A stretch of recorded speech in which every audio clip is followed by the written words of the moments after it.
Election training. Kerala നിയമസഭാ election 2026. Duties of polling officers. First polling officer, second polling officer, third polling officer.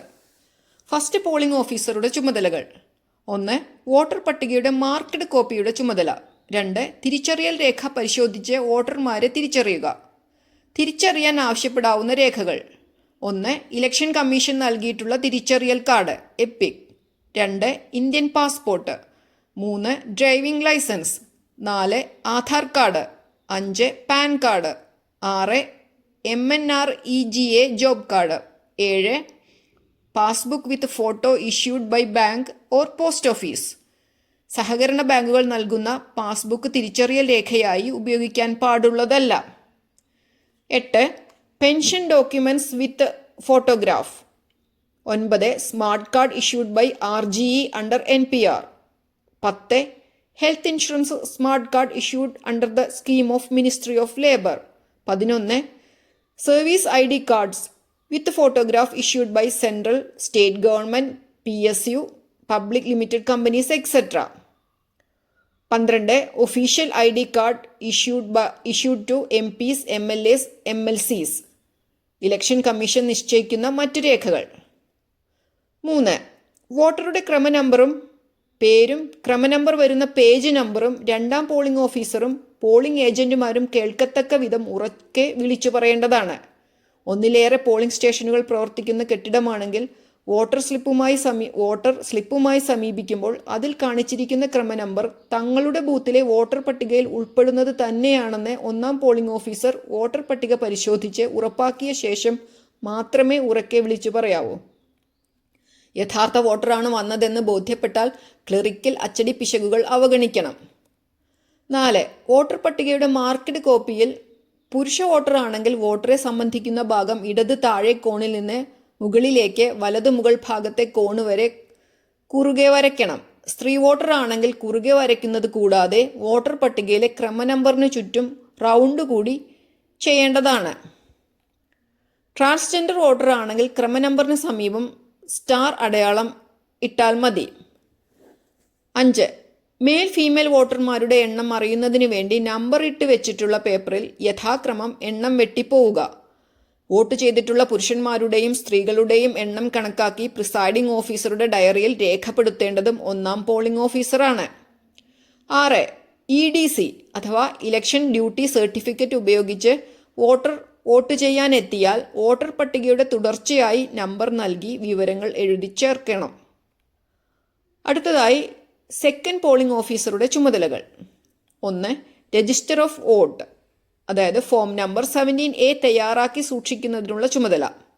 Polling സ്റ്റേഷനിൽ vote രേഖപ്പെടുത്താൻ എത്തുന്നവരുടെ വിവരങ്ങൾ ഈ രജിസ്റ്ററിലാണ് എഴുതി സൂക്ഷിക്കുന്നത്.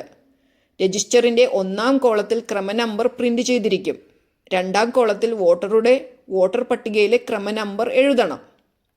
3-ാം കോളത്തിൽ വോട്ടർ കൊണ്ടുവന്ന തിരിച്ചറിയൽ രേഖ ഏതാണെന്നതിൻ്റെ ചുരുക്കെഴുത്തും നമ്പറിൻ്റെ അവസാന 4 അക്കവും എഴുതണം. ഉദാഹരണമായി പാസ്പോർട്ടിന് PP 1234, ഡ്രൈവിംഗ് ലൈസൻസിന് DL 1234, ബാങ്ക് പാസ്ബുക്കിന് AC 1234 എന്നിങ്ങനെ.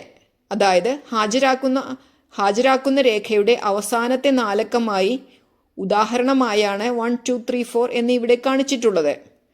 എപ്പിക് അഥവാ ഇലക്ഷൻ കമ്മീഷൻ നൽകുന്ന തിരിച്ചറിയൽ കാർഡ് ആണ് കൊണ്ടുവരുന്നതെങ്കിൽ EP എന്ന് മാത്രം എഴുതിയാൽ മതിയാകും. 4-ാം കോളത്തിൽ വോട്ടറുടെ ഒപ്പ് അല്ലെങ്കിൽ വിരലടയാളം വാങ്ങണം. ഒപ്പിടുന്നതിന് അല്ലെങ്കിൽ വിരലടയാളം പതിക്കുന്നതിന് രജിസ്റ്റർ തിരിച്ചു വെച്ച് കൊടുക്കേണ്ടതില്ല. അടുത്തത് മായ്ക്കാനാവാത്ത മഷിയുടെ ചുമതല, അതായത് ഇൻഡെലിബിൾ ഇങ്കിന്റെ ചുമതല. വോട്ടറുടെ ഇടത് ചൂണ്ടുവിരലിൽ നഖം മുതൽ കീഴോട്ട് വിരലിന്റെ ആദ്യ മടക്ക് വരെ മഷി പുരട്ടുക. മഷി പുരട്ടുമ്പോൾ വോട്ടറുടെ വിരലിൽ തൊടരുത്. വോട്ടർക്ക് ഇടതുകൈയിൽ ചൂണ്ടുവിരൽ ഇല്ലെങ്കിൽ ഇടതുകൈയിലെ നടുവിരലിലും, ആ വിരൽ ഇല്ലെങ്കിൽ ഇടതുകൈയിലെ മോതിരവിരലിലും, മോതിരവിരൽ ഇല്ലെങ്കിൽ ചെറുവിരൽ ഇല്ലെങ്കിൽ ഇടതുകൈയിലെ തള്ളവിരലിലും, അതും ഇല്ലെങ്കിൽ വലതുകൈയിലെ ചൂണ്ടുവിരലിൽ മഷി പുരട്ടണം. ചൂണ്ടുവിരൽ ഇല്ലെങ്കിൽ ചൂണ്ടുവിരൽ മുതൽ ഉള്ള ഏതെങ്കിലും വിരലിൽ മഷി പുരട്ടണം. രണ്ട് കൈയിലും ഒരു വിരലും ഇല്ലെങ്കിൽ ഇടതു കൈയുടെയോ വലതു കൈയുടെയോ കീഴറ്റത്ത് മഷി പുരട്ടണം. മഷി പുരട്ടുമ്പോൾ ശ്രദ്ധിക്കേണ്ടത്: സാധാരണ വോട്ടർക്കാണെങ്കിൽ ഇടതു കൈയിലെ ചൂണ്ടുവിരലിൽ, സഹായി വോട്ടർക്കാണെന്നുണ്ടെങ്കിൽ വോട്ടറുടെ സഹായിയായി വരുന്ന ആൾക്കാണെങ്കിൽ വലതു കൈയിലെ ചൂണ്ടുവിരലിൽ, പ്രോക്സി വോട്ടർക്കാണെങ്കിൽ ഇടതു കൈയിലെ നടുവിരലിൽ, പ്രോക്സി വോട്ടർക്ക് ഇടതു കൈയിലെ നടുവിരലിൽ. ഐ റിപ്പീറ്റ്, സാധാരണ വോട്ടർക്കാണെങ്കിൽ ഇടതു കൈയിലെ ചൂണ്ടുവിരലിൽ, വോട്ടറുടെ സഹായിയായി വരുന്ന ആൾക്കാണെങ്കിൽ വലതു കൈയിലെ ചൂണ്ടുവിരലിൽ, പ്രോക്സി വോട്ടർക്കാണെങ്കിൽ ഇടതു കൈയിലെ നടുവിരലിൽ. 3. വോട്ടേഴ്സ് സ്ലിപ്പ് നൽകണം. മഷി പുരട്ടിയ ശേഷമേ സ്ലിപ്പ് എഴുതി നൽകാവൂ. രജിസ്റ്റർ ഓഫ് വോട്ട് അഥവാ ഫോം നമ്പർ 17A ക്രമം അനുസരിച്ചു തന്നെ വോട്ടർമാർക്ക് സ്ലിപ്പ് നൽകേണ്ടതാണ്. അടുത്തത് തേർഡ് പോളിംഗ് ഓഫീസർ. 1. കൺട്രോൾ യൂണിറ്റിന്റെ ചുമതല. 2. രണ്ടാം പോളിംഗ് ഓഫീസർ നൽകിയ വോട്ടേഴ്സ് സ്ലിപ്പുമായി വോട്ടർ വരുമ്പോൾ അത് വാങ്ങി ക്രമമായി അടുക്കി വെക്കണം. 50 അല്ലെങ്കിൽ 100 വീതം ബണ്ടിലാക്കി റബ്ബർ ബാൻഡിട്ട് സൂക്ഷിക്കണം. 3. വോട്ടറുടെ വിരലിൽ മായാത്ത മഷി അടയാളം ഉണ്ടെന്ന് ഉറപ്പാക്കണം. 4. കൺട്രോൾ യൂണിറ്റിലെ ബാലറ്റ് ബട്ടൺ പ്രസ് ചെയ്ത ശേഷം വോട്ടറോട് വോട്ടിംഗ് കമ്പാർട്ട്മെന്റിൽ പോയി കമ്പാർട്ട്മെന്റിൽ ആരുമില്ല എന്ന് ഉറപ്പാക്കിയ ശേഷം വോട്ട് ചെയ്യാൻ ആവശ്യപ്പെടണം. വോട്ടർ സ്ലിപ്പിന്റെ ക്രമനമ്പർ അടിസ്ഥാനത്തിൽ വേണം വോട്ടറെ കമ്പാർട്ട്മെന്റിലേക്ക് അയക്കേണ്ടത്. 5. വോട്ട് രേഖപ്പെടുത്തുമ്പോഴുള്ള ബീപ്പ് സൗണ്ട് കേൾക്കുന്നുണ്ടെന്നും കൺട്രോൾ യൂണിറ്റിന്റെ ബിസി ലാമ്പ്, റെഡ് ലാമ്പ് അണയുന്നുണ്ടെന്നും ശ്രദ്ധിക്കണം. Thank you.